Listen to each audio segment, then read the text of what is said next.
All right, 179. It's Baba Metzia 88A, and it's 179 in the Steinsaltz. All right, so we've been discussing tithing, and when what produce of your produce counts for tithing. So what exactly do you tithe? When do you tithe? And we've been sort of calling this like tax shelters, and how do you maneuver your produce so you don't want to tithe it. Everybody prefer not to pay taxes even back then. So I mean, just a quick thought on just conceptually what's going on here is you tithe what benefits you, right? So if you're going to eat that food, that's a direct benefit to you because you're going to eat it. Or if you're going to sell it on the market, you're going to get money for it, so that's a direct benefit to you also. If you're a storekeeper also and you've got a line of produce, then that produce is going to benefit you because you're going to sell it and make money for it. So you tithe on things that will benefit you. So you don't want to have to pay the tax until you're clear that it's benefiting you. So that's what's sort of going on. So if the produce is still in the field, there's still a possibility, at least there's a greater possibility, that something could happen. There could be a kind of blight, there could be a kind of wind, there could be a kind of storm. It hasn't been harvested yet, so you don't know yet whether it's going to directly benefit you. So that's and remember we talked about that, it was 2 weeks ago, that there's rabbis that are suggesting, actually really based on verses in the Torah, that you wouldn't tithe at all until you bring it to storerooms. Either a storeroom in the courtyard, could be outside, or in the storeroom in your house or the barn, but certainly not in the field. At the same time, I mean, as we're thinking about this, we understand that some people will do some storage actually in the field itself, or they'll heap produce in the field, and then it starts to benefit you. So that little bit of the argument is about when does something become something that benefits you, so that you therefore pay taxes on it. Okay, is that clear? Okay, anybody have any questions about that? All right. I just also mentioned that it's not just about produce, agricultural produce in the Bible or the Talmud. There's all sorts of things that you pay tax on, and you don't pay tax on them until they're completed products, and therefore they can be of benefit to you. So here it starts with produce, but if you're a wood maker, you might pay tax on that too, but not until you actually have a product that can be a benefit to you. Now, unlike our system, it's not a tax on profit, because that would be easy, right? You sell so many apples and you made a profit of $30 and you pay tax on that. Here you actually pay the tax before you sell. I've got 30 apples, good apples that I can sell. You take 3 of them and you give them to the temple before you even sell them. So, I mean, that's just a different way. The government gets the money first, not afterwards. Is the double tax then the farmer? Yeah, so, well, that's what we're going to talk about today. Yeah, so, yeah. But you're right. In effect, if someone that owns a market is paying tax, then is tithing, then the government's double dipping because they get it from the farmer and they get it from the storekeeper. Yeah. Is it really what benefits you, or potentially could benefit the government? So suppose whatever could benefit you, I don't know, evil. So if suppose that whatever could benefit you was evil, was bad, benefit you, would the government have interest in that? Would that still be tithable? In other words, I'm trying to figure out if it's really benefits you or benefits the government. I think it benefits you, but benefits you directly economically. You're going to make money from it. You're going to eat it. It supports your living. That's a. So if you're talking about a criminal enterprise, I mean, it's a good question. I don't have any answer to that right now. It's something the American system works through also, right? And that's how they convicted Capone. It always was a confusing story to me. Like, he made millions of dollars killing people, and you got to pay taxes on that. And we're arresting, like, they didn't arrest them for killing the people. They arrested them for the income that came from killing the people. So anyway, some clever prosecutors there. The Torah doesn't even imagine things like that could happen. so we're dealing with law-abiding citizens here right now. Anyway, that's our discussion. So mostly law-abiding citizens. Okay. So it comes to page 179, verse 6. Meitiv Rav Chanina Chazah. So the debate that we're in the middle of right now is that does tithing begin when you bring the produce to the courtyard, or does it begin when you bring the produce to the house itself? And now we have an objection from this Chanina Chazah, who says actually neither.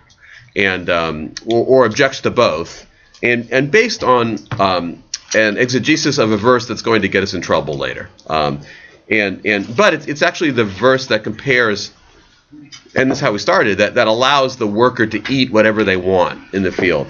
So kinaf shecha. So the verse actually says is that when you're in your field, when workers in the field, they can eat whatever they want. They can eat whatever produce they want in the field, just like you can.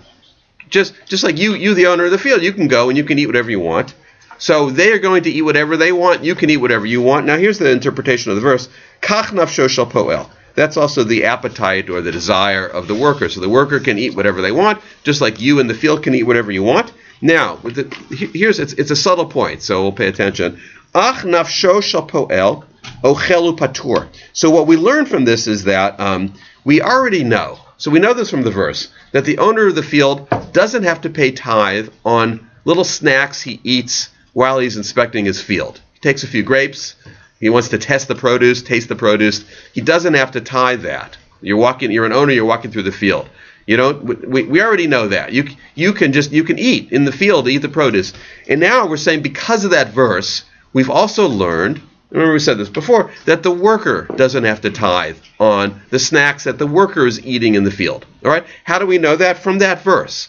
So in other words, this verse teaches us exceptions to tithing. We've got two exceptions to tithing here. One is that the owner walking about in the field picking some blueberries, he doesn't have to pay.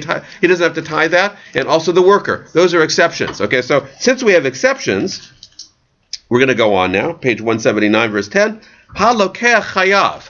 This would teach us that a buyer who's coming to the field to buy produce, since we have the exceptions, we must learn here that the buyer actually is obligated to tithe, which, by the way, makes some sense. I mean, if I'm telling the buyer, come and meet me in my field, I have 50 crates of blueberries neatly stacked up in the field, and you buy it for me in the field, it makes sense, doesn't it, that the buyer then would have to tithe, because that's the principle. It's going to benefit the buyer. The buyer's going to sell them at a profit. So why, just because it hasn't made it to the courtyard yet, or it hasn't made it to the house yet, would that be sort of tax-free for the buyers? So what this Rabbi Chanina Chazah is suggesting is it has nothing to do with the courtyard or the house.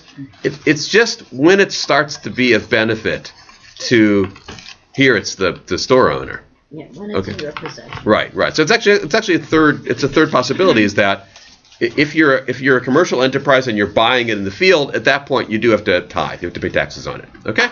Is that clear? Okay, but so I said it's actually a pretty reasonable argument. It gets us in trouble, well, for all sorts of reasons. Yeah, go ahead. It's not clear to me for two reasons. One is, why doesn't the seller have to tithe in that scenario? Because he would have to tithe it within his courtyard. And then does the buyer have to tithe again when he sells it? Or this is the one tithe? No. So that the second question I can answer pretty easily. That's that you tithe before. So you're not tithing on income. You're tithing on the property that you own. It's more like a property tax, I guess, than like an income tax. But now the question is, doesn't the seller have to tithe? It seems to be that, yes, the seller does have to tithe. And he's suggesting right there the seller would also have to tithe. Now, the seller at that point is not just wandering around the field taking a few blueberries to taste them. He's actually setting up a commercial enterprise, so he's tithing right then. So there's a tithing from the seller and a tithing from the buyer, because they're both going to benefit from the crop. It's just he has an opinion about a different place and reflecting the reality of the situation. Now, Rav Papa gets away with it in a very shifty way, and we're going to go through that quickly and then come to a deeper problem. Unless you're interested in Rav Papa's solution, which is a weird solution, yeah. The farmer who has these 20 crates, yeah, he would have already tithed before that occurred. Yeah. Well, yes, that's what we're discussing, but yes, likely, yeah. Yeah, he would have tithed, and right. So he would have he's only going to sell stuff that's already been. So yeah, that would have been removed, and everything else can be income for him. Yeah. So the buyer is tithing before he actually gets profit from it. Yeah. Because maybe some of those blueberries will spoil before he can sell them. Right. So is it fair that he should have to tithe on the whole? Yeah, I know. So I know that's why. First of all, it's a system that's different than our own. I mean, we wait till we actually get income Correct. Right, and not just before you pay taxes. Although we have property tax too, which you're not necessarily getting an income on. So this is more like a property tax. But there's a point where your produce is maximally profitable.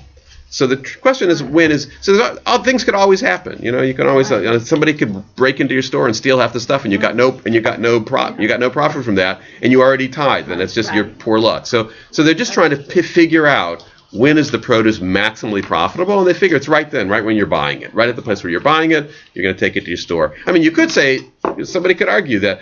So you could argue sensibly and say that. It's not till I bring it to my store and I can see that everything is worthy of being sold, then I should tithe. The thing is, if you're a rabbi in the Talmud, you've also got these verses in the Torah.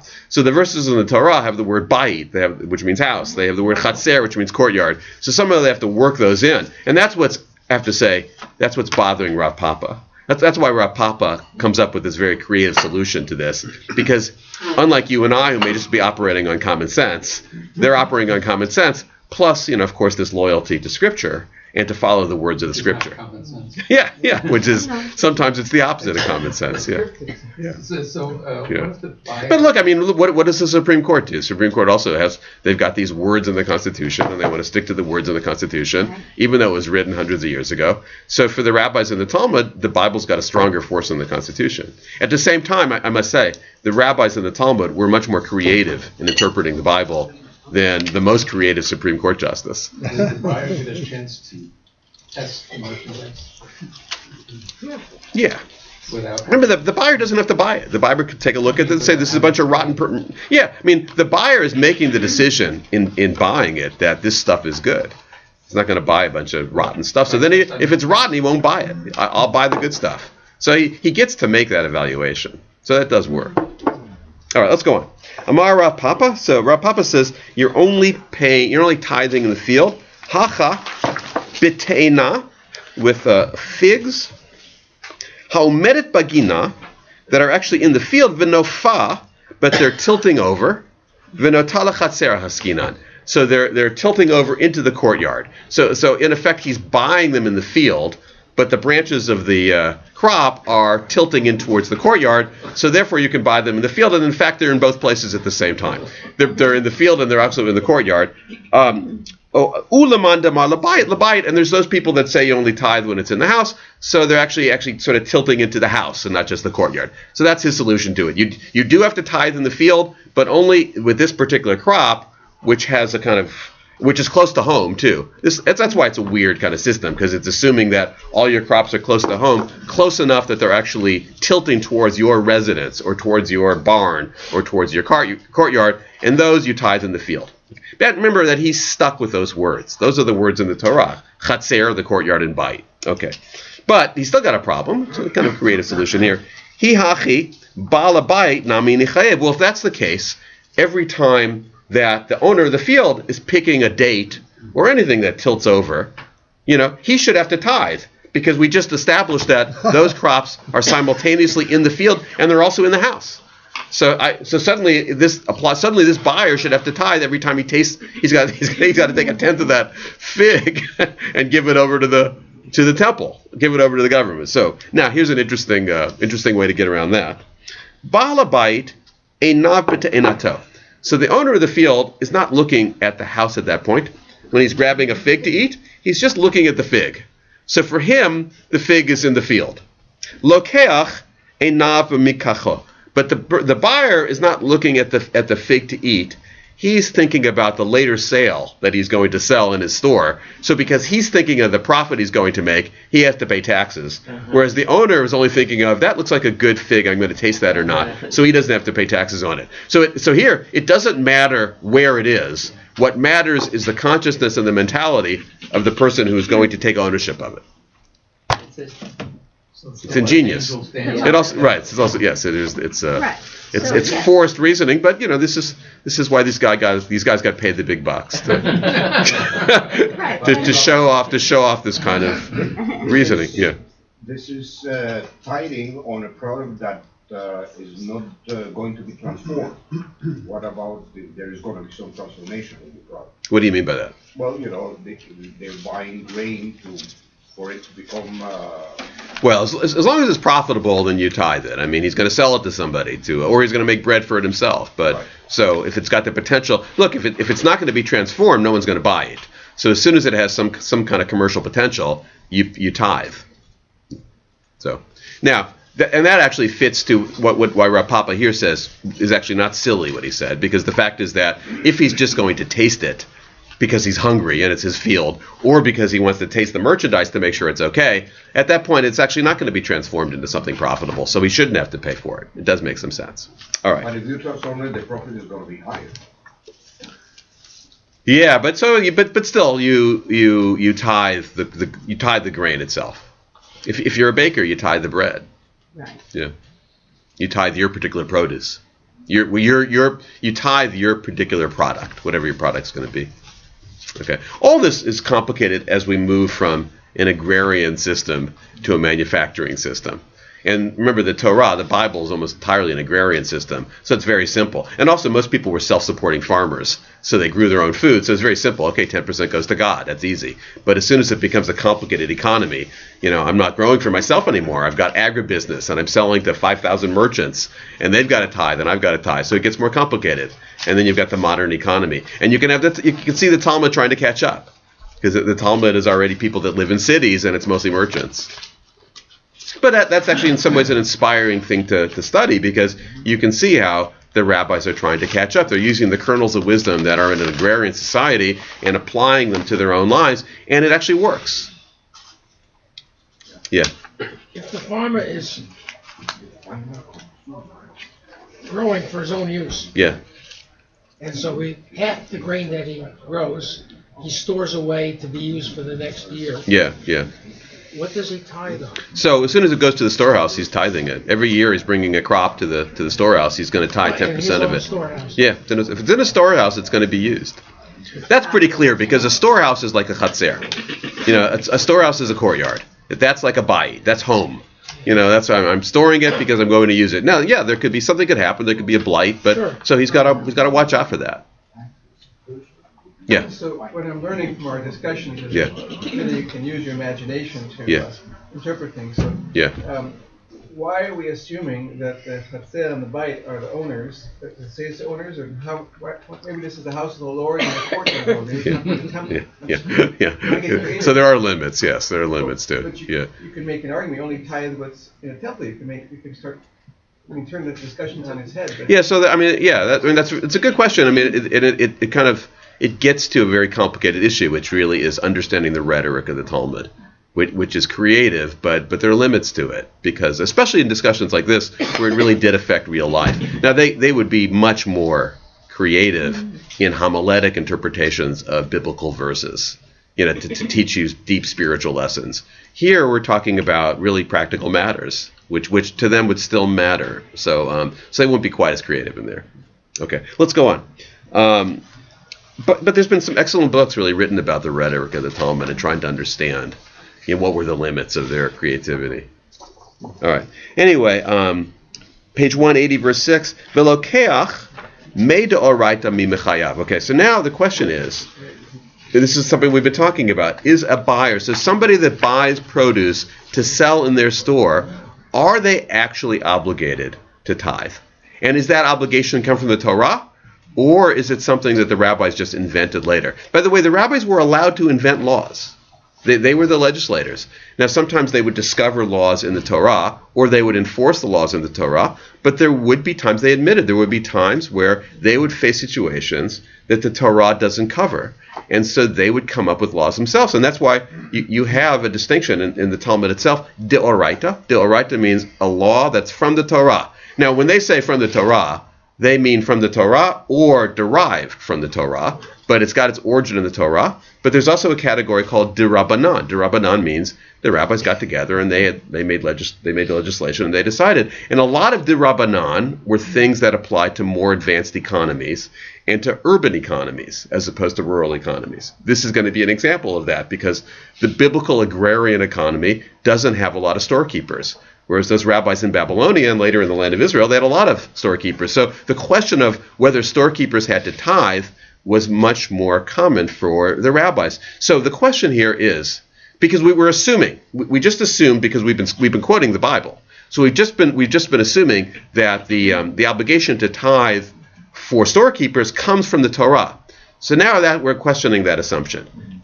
Now, if it comes from the rabbis, they actually don't need to prove it from the Bible at all. They just have to say, hey, this is a good law. They should have to tithe also, for all sorts of reasons. So now we're just suggesting maybe it's not, and then yeah. So just to clarify, Yeah. The rule by the rabbis isn't, but it's based in Yahadut. It's based in Torah in some way. Well, yeah, it's based on Jewish values, and So you're going to see right now, if we have time, you're going to see sort of how it works. Yes, it's not just, hey, I think it's a good idea. Right. It's got to be consistent with some other ideas, and there are some rules and some principles. We're going to see one right now. We won't see all of it. We'll see one right now.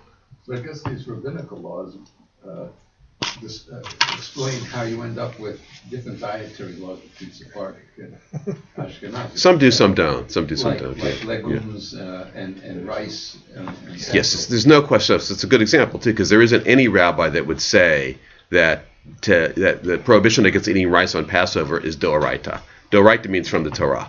No rabbi would say that. There's no question. It's not something from the Torah. If it's anything, it's the Rabbanan. It's just a rabbi's enactment.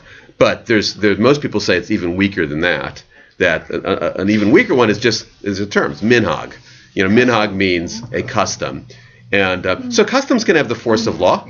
De Rabbanan actually during the time can have a force of law, and Doraita is the stronger. So there is a hierarchy. The hierarchy is it's Doraita, it's the strongest force of law. De Rabbanan is less, and minhag can come and go. I think I'm worrying about the taxing. We're thinking with the American system. Yeah. If you go into Costco, I buy flour. I'm a baker. I don't Yeah. bake. Right. I make bread. I Yeah. sell it to a sandwich maker. Yeah. He doesn't pay tax. In Europe, it's the value-added tax. Yeah, it's value-added Every tax, time there's a transfer, Right. there's a tax. Right. And that's more Right. like what you're saying. Right. we have tax Right. on tax. Yeah. Value every time it transfers. Every time there's a transfer, right. Right. All right, let's try to finish these couple lines here. Okay, all right, so is it actually an obligation from the Torah? V'hatanya. Okay, so here's a Baraita teaching. Mipnei ma charvu chanuyot shel beit hino, on page 181, shalosh shanim kodem Yerushalayim. Why were the stores of Beit Hino, which was a suburb of Jerusalem, a city in Jerusalem, why were they destroyed 3 years before Jerusalem? Okay, so Jerusalem was destroyed in the year 70. They're telling us in the year 67, all the stores of this town called Beit Hino were destroyed. Now, theology of the Talmud is that Jerusalem was destroyed because we were wicked, because it was God's verdict on history that Jerusalem should be destroyed. So also this town's stores, doesn't say how they were destroyed. I mean, it could be the Romans came and destroyed them. I mean, there was a rebellion that started in 66. But they're not looking at the rebellion as the cause of the destruction. They're looking at sin, Jewish sin, as the cause of the destruction. So what happened in that town 3 years before Jerusalem?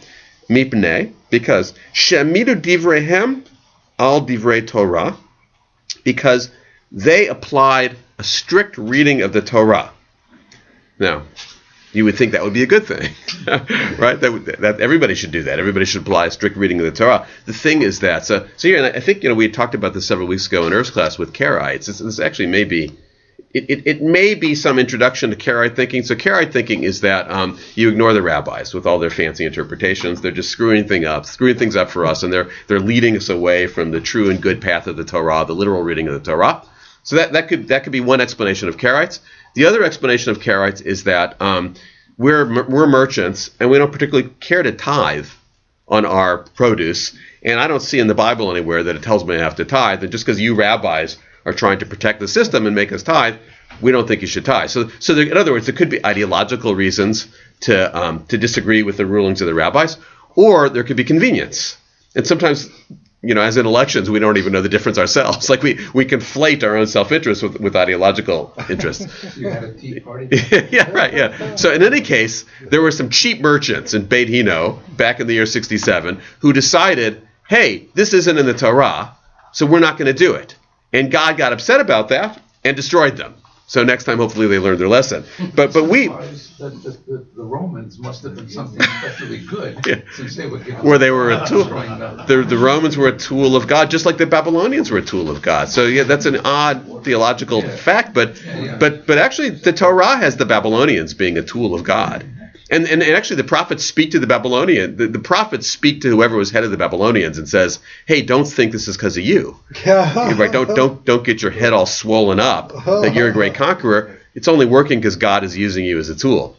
So they're also suggesting the Romans were God's tools. So let me finish this. Shehayu Omrim.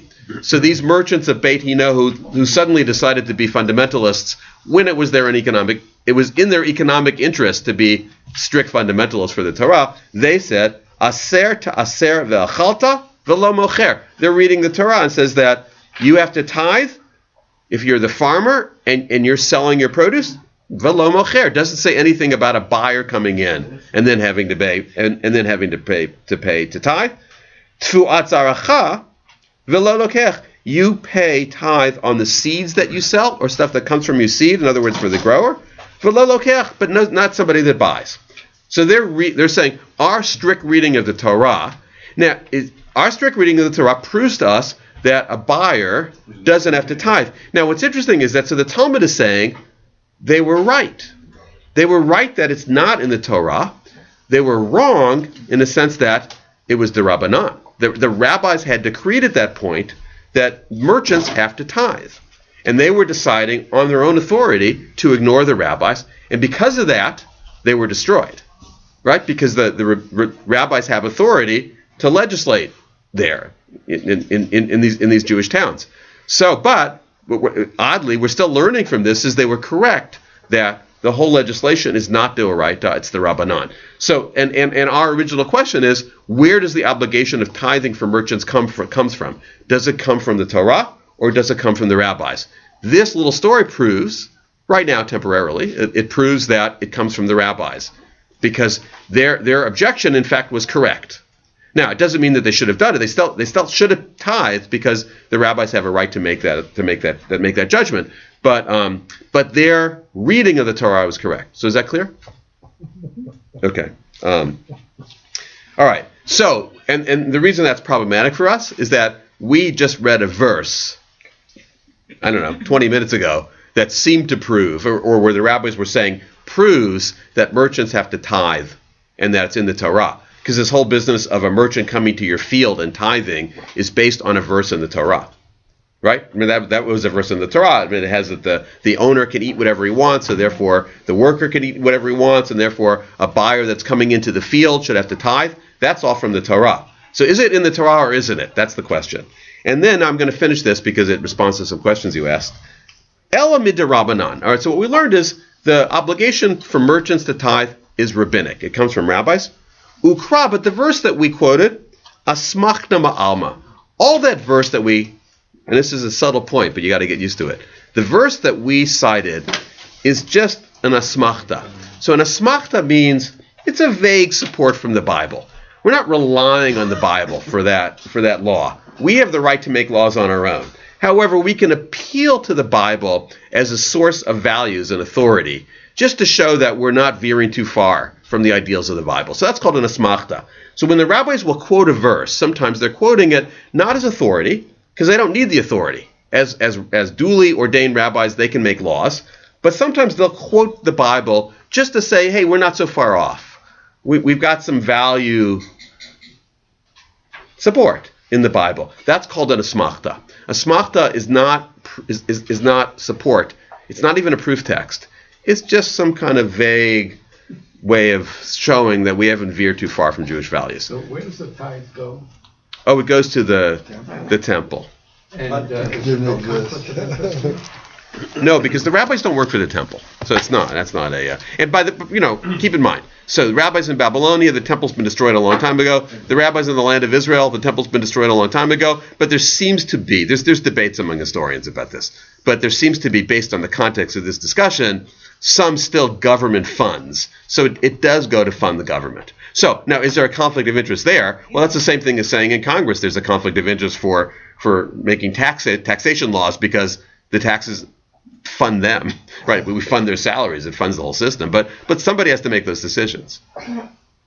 Actually, Remember that the rabbis didn't get paid, though. That's a very big difference between the rabbis and congressmen right now. The rabbis didn't get paid to make these decisions. They were just the judges. In this case, some of the money went to support the community. yes. It all went to support the community. Yeah. Nowadays in It- Israel, do yeah. they follow this? All these laws or no? Some do, some don't. There's a complicated system. There are religious merchants that do follow it, but no, it's generally not the law of the land. This is not the law of the land. There is a secular system of taxation right now that's much closer to kind of Western governments. It seems like another asmach. I'm gonna stop right now, but I'll take the question. Go ahead.